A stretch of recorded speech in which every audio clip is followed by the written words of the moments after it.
안녕하세요. 오늘 여러분과 함께 깊이 파볼 이야기는 바로 용산국제업무지구 개발 사업입니다. 이게 십수년 만에 다시 본격적인 시동이 걸렸다는 소식이 들려오는데요. 저희가 여러 매체들의 최신 기사들을 쭉 한번 훑어봤습니다. 이 자료들을 토대로요. 이번에는 과연 뭐가 좀 다르고 또 어떤 그림을 그리고 있는지 그 핵심 계획이랑 현재 상황을 명확하게 짚어보겠습니다. 이게 정말 서울의 심장부가 바뀔 수 있을지 한번 같이 살펴보시죠. 먼저 이 용산국제업무지구 대체 어떤 곳으로 만들겠다는 건가요? 들어보니까 뷰보부터가 압도적이라고 하던데요. 네, 맞습니다. 이게 상상 이상이에요. 그 용산역 뒤편 철도 정비창 부지 일대인데 축구장 한 70개? 그 정도 넓이의 땅이거든요. 여기에 최고 100층짜리 랜드마크 빌딩을 포함해서요. 업무, 주거, 문화시설이 아주 빼곡하게 들어서는 그야말로 입체복합 수직도시를 만들겠다. 이런 구상입니다. 입체복합 수직도시요? 네. 단순히 그냥 고층 건물을 세우는 게 아니고요.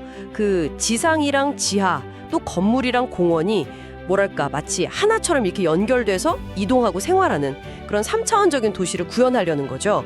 목표는 아주 명확합니다. 금융중심지인 여의도, 그리고 문화 거점인 노들섬하고 연계해서요. 여기를 서울의 어떤 새로운 국제 비즈니스 허브로 키우겠다는 겁니다. 그러니까 파이낸스, 컬처, 그리고 테크가 융합되는 좀 전에 없던 시너지를 노리는 거죠. 와, 100층짜리 수직도시에 국제 비즈니스 허브라니 진짜 계획이 야심차네요. 근데 사실 과거에도 좀 비슷한 시도가 있었잖아요. 네, 있었죠. 이번엔 정말로 이게 실현 가능성이 있는 건지 구체적인 진척 상황 같은 게 좀 궁금합니다. 맞아요. 그래서 이번에는 좀 다른 게 공공이 먼저 나서서 사업의 안정성을 확보하려는 그런 모습이 뚜렷합니다. 가장 중요한 기반 시설 있잖아요. 교통망 확충.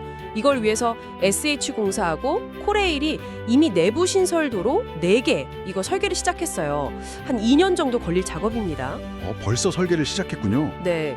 그뿐만 아니라 전체적으로 보면 한 17개 도로 노선을 개선하고요. 지하 변전소 2곳, 그리고 또 11만 제곱미터가 넘는 공원과 녹지를 조성하는 등등 이 도시의 뼈대를 만드는 계획들이 이제 구체화되고 있는 거죠. 이야, 이거 거의 도시 하나를 새로 까는 수준의 인프라 공사인데요.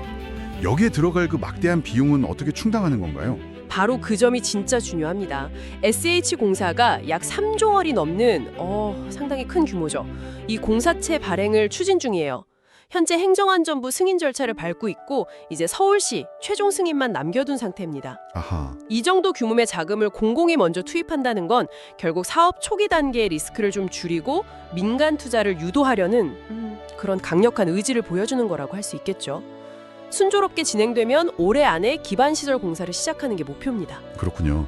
공공이 먼저 이렇게 튼튼한 판을 깔아주면 민간 기업들이 들어와서 좀 멋진 건물을 짓도록 유도하는 그런 방식이군요. 네, 맞습니다. 그럼 이 도시를 채울 심장이라고 할 수 있는 그 기업들을 끌어들이는 노력은 어떻게 진행되고 있습니까? 특히 글로벌 기업 유치가 중요할 텐데요. 네, 아주 발빠르게 움직이고 있습니다.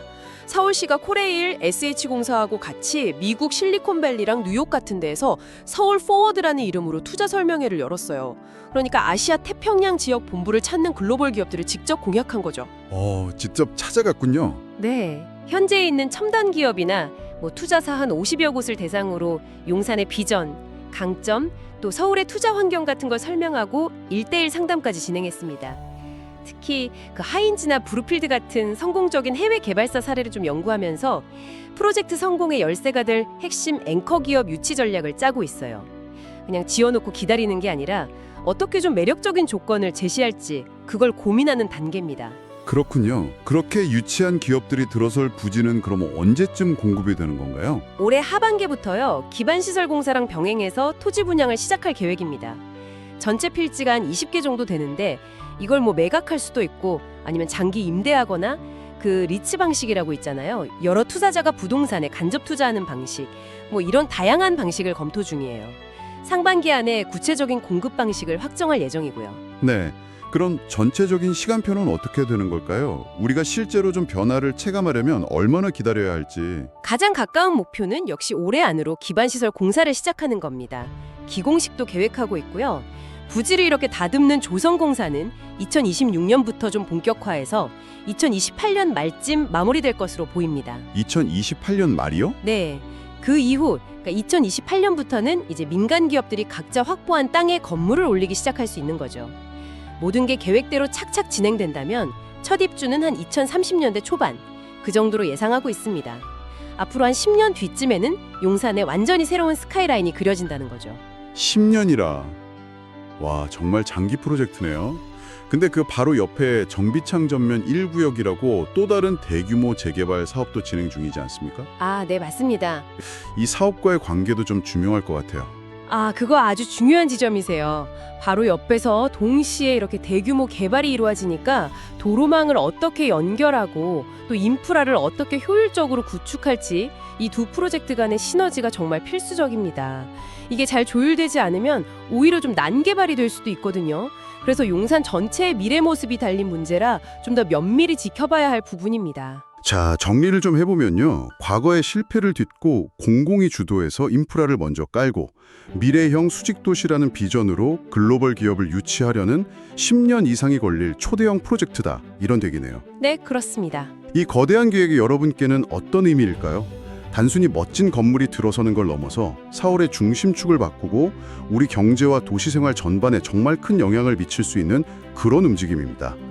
오늘 저희는 용산국제업무지구 개발 사업의 청사진과 최근 움직임을 여러 자료를 통해서 좀 깊이 있게 살펴봤습니다.